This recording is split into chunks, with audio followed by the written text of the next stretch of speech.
ವಿರಾಟ್ ಹಿಂದೂ ಸಮ್ಮೇಳನದ ಅಂಗವಾಗಿ ಬಾಗಲಕೋಟೆಯ ನಗರದಲ್ಲಿ ಅದ್ದೂರಿಯಾಗಿ ಶೋಭಾಯಾತ್ರೆ ಜರುಗಿತು.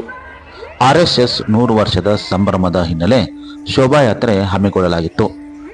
ನಗರದ ವೆಂಕಟಪೇಟೆಯಿಂದ ಪ್ರಾರಂಭವಾದ ಮೆರವಣಿಗೆ ಕಿಲ್ಲಾದ ಅಂಬಾಭವಾನಿ ದೇವಾಲಯದಿಂದ ಪಂಕಾ ಮಸೀದಿ ಮುಂದೆ ಸಾಗಿ ವಲ್ಲಭಾಯಿ ವೃತ್ತದ ಮೂಲಕ ಬಸವೇಶ್ವರ ಸರ್ಕಲದಿಂದ ಬಿವಿವಿ ಸಂಘದ ಮೈದಾನಕ್ಕೆ ಅಂತಿಮಗೊಳಿಸಲಾಯಿತು. ಮಾಜಿ ಶಾಸಕರಾದ ವೀರಣ್ಣ ಚರಂತಿಮಠ, ಲೋಕಸಭಾ ಸಂಸದರಾದಂಥ ಪಿಸಿ ಗದ್ದಿಗೌಡರ್, ರಾಜ್ಯಸಭಾ ಸದಸ್ಯರಾದಂಥ ನಾರಾಯಣ ಸಾಬ್ ಭಾಂಡಗೆ, ವಿಧಾನ ಪರಿಷತ್ತಿನ ಸದಸ್ಯರಾಗಿರುವಂಥ ಪಿಎಸ್ ಪೂಜಾರ್, ಮುಖಂಡರಾಗಿರುವಂಥ ಅಶೋಕ್ ಲಿಂಬಾವಳಿ ಸೇರಿದಂತೆ ವಿವಿಧ ಸಮುದಾಯದ ಮುಖಂಡರು, ಮಹಿಳೆಯರು, ಯುವಕ ಯುವತಿಯರು ಭಾಗವಹಿಸಿದ್ದರು. ಮೆರವಣಿಗೆ ಉದ್ದಕ್ಕೂ ಶಿವಾಜಿ ಮಹಾರಾಜರ ಹಾಗೂ ದೇಶಭಕ್ತಿ ಮೂಡಿಸುವ ಜಯ ಘೋಷಣೆಗಳನ್ನು ಹಾಕುತ್ತಾ ಸಾಗಿದರು. ಇದರ ಜೊತೆಗೆ ಭಜನಾ ಪದ, ಜಾನಪದ ಮೇಳ, ಡೊಳ್ಳು ಕುಣಿತ ಸೇರಿದಂತೆ ವಿವಿಧ ಮಾಧ್ಯಮಗಳೊಂದಿಗೆ ಮೆರವಣಿಗೆ ಅದ್ದೂರಿಯಾಗಿ ನಡೆಯಿತು. ಯುವತಿಯರು ಹಾಗೂ ಮಹಿಳೆಯರು ಸಹ ಡ್ರಮ್ ಬಾರಿಸುವ ಮೂಲಕ ಉತ್ಸಾಹ ಮೂಡಿಸಿದರು. ಇದೇ ಸಮಯದಲ್ಲಿ ಬ್ರಾಹ್ಮಣ ಸಮಾಜ, ಉಪ್ಪಾರ ಸಮಾಜ, ಲಿಂಗಾಯತ ಸಮಾಜ ಸೇರಿದಂತೆ ವಿವಿಧ ಸಮಾಜದ ವತಿಯಿಂದ ಸ್ತಬ್ಧ ಚಿತ್ರಗಳ ಮೆರವಣಿಗೆ ಗಮನ ಸೆಳೆಯಿತು. ಮಸೀದಿ ಮುಂದೆ ಮೆರವಣಿಗೆ ಹಮ್ಮಿಕೊಂಡಿರುವ ಹಿನ್ನೆಲೆ ಇಡೀ ಮಸೀದಿಗೆ ಬಟ್ಟೆಯಿಂದ ಮುಚ್ಚಲಾಗಿತ್ತು. ಯಾವುದೇ ಅಹಿತಕರ ಘಟನೆ ನಡೆಯದಂತೆ ಪೊಲೀಸ್ ಬಿಗಿ ಭದ್ರತೆ ಏರ್ಪಡಿಸಲಾಗಿತ್ತು.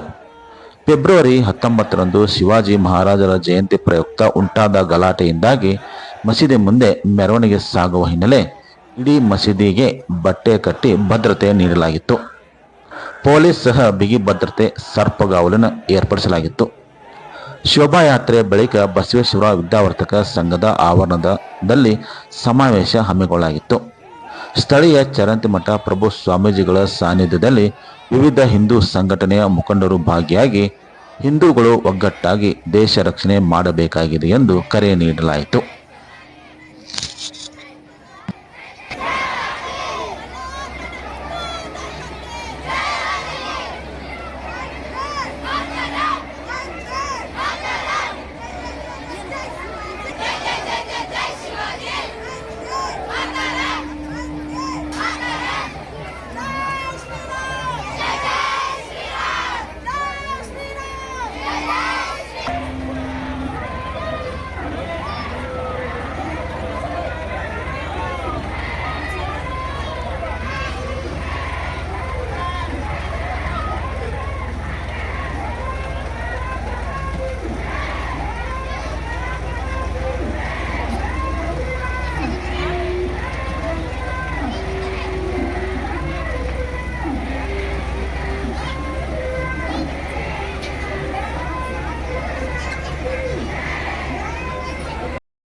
ಬೇಡ